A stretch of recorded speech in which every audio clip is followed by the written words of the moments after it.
March 22nd, 1945. The Rhine River. One word echoed through every Allied command post. From Paris, to field headquarters, to the front lines themselves. Impossible. The Rhine River was not just water. It was geography turned into strategy. Wide, fast-flowing, cold, and brutally exposed. For Hitler, it was the final natural barrier protecting the heart of Germany. Allied military engineers had run the numbers again and again. Their conclusion never changed. Any force crossing under enemy fire would take weeks. Weeks to assemble pontoon bridges. Weeks to stockpile artillery. Weeks to prepare air cover. And weeks the Germans desperately needed. British Field Marshal Bernard Montgomery believed in certainty. He believed in preparation, so overwhelming that failure became mathematically impossible. His plan was already in motion. A massive set-piece operation. Thousands of infantry. Relentless artillery barges. Airborne divisions dropped deep behind enemy lines. It would be slow. It would be costly. But it would work. American commanders largely agreed. Every professional estimate said the same thing. A Rhine crossing demanded time, air superiority, and crushing force. But George S. Patton never cared much for estimates. At 10 p.m. on March 22nd, Patton placed a phone call that would quietly rewrite the end of the war in Western Europe. He called Dwight D. Eisenhower. The message was short, direct, and almost unbelievable. His lead elements had already crossed the Rhine. Not next week. Not after Montgomery's operation. Not with elaborate preparation. And that night, using small assault boats, darkness, and pure aggression, Patton's Third Army had slipped across at Oppenheim. Before German commanders even realized the crossing was underway. When Eisenhower hung up the phone, he didn't move.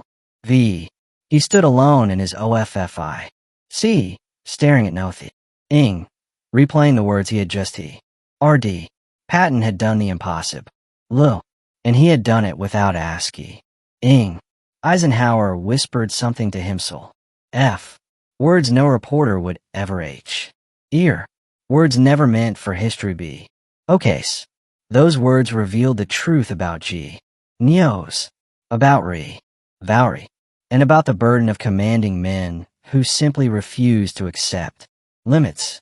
This is the story of that Ossing, of those whisper D words, and of what happens when impossible becomes inevitable. RCH 1945, Allied forces had smashed their way across France and Belgium, driving German armies back toward their homeland. But the Rhine stopped everything. It was the last line. Hitler ordered every bridge destroyed. The Wehrmacht stripped units elsewhere to fortify the turn bank, machine, gun nests, artillery, positions, and I-10 guns. The river had become a wall. Montgomery was preparing ion plunder, scheduled for March 23rd. It would be the largest river crossing of the entire war. Thousands of artillery pieces positioned WHE. L-to-wheel. Bombers assigned to pulverize man defenses. Paratroopers prepared to drop behind the enemy lines. As Medicu. Laos. Cautious. Overwhelming. And very British. Patton despised it. Not because it Allen succeed. He knew it would. Patton hated it because it surrender time the German didn't deserve. German units were collapsing. Supply ES were shattered. Command structures were breaking down. Every extra day gave them a chance to regroup. Patton believed war's won by momentum. OT by perfect plans. On March 21st, Third Army captured the small town of Oppenheim, south of Mainz. To most officers, it was just another dot on the map. To Patton, it was something else. Reconnaissance reports showed German defenses were thin. Units were under strength. Morale was low.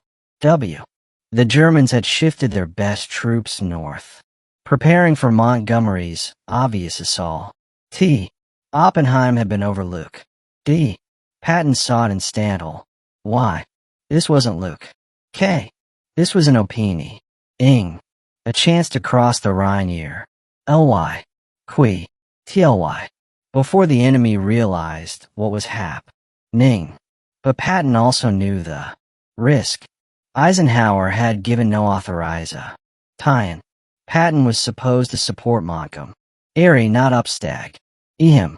If the crossing failed, Patton's career would be over. Relieved. Courtma. Retired. Disgraced. Patton understood that. And he crossed. Anyway. RCH 22nd. 10 p.m. Major General Manton Eddy received the call. Patton didn't stu words. How fast can you get boats across the Rhine at Penheim? Eddy understood immediately what was B. ING asked. Tonight if we move now. Patton didn't hesitate. Then move.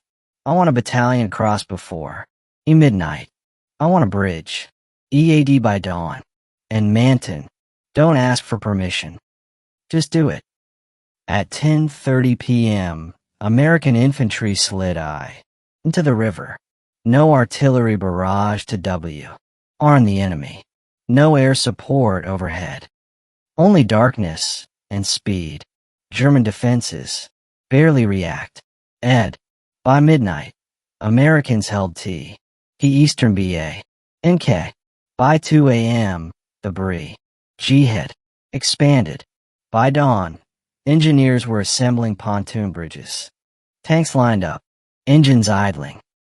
Patton had crossed the Rhine with minimal casualties, while Montgomery was still finalizing orders.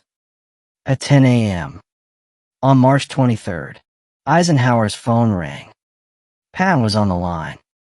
Good morning, Ike. We crossed the Rhine last night at Oppenheim. Bridgehead is secure. Tanks will be across this afternoon. Casualties are light. Silence. Then Eisenhower spoke. George, you crossed without authorization. Yes, sir. If I'd asked, you'd have said wait. And waiting would have killed the opportunity. This was the core of their relationship. Patton believed initiative mattered more than permission. Eisenhower believed command structure kept armies from collapsing into chaos. After a long pause, Eisenhower gave the order he had no choice but to give. Expand the bridgehead. Exploit success. And for God's sake, don't do this to me again. After the call, Eisenhower didn't celebrate. He stood by the window, exhausted. Walter Bedell Smith watched him carefully. George crossed the Rhine before Montgomery. Eisenhower said quietly, and I can't even be properly angry. Then he said the words that defined Patton forever. Thank God for difficult men who win battles.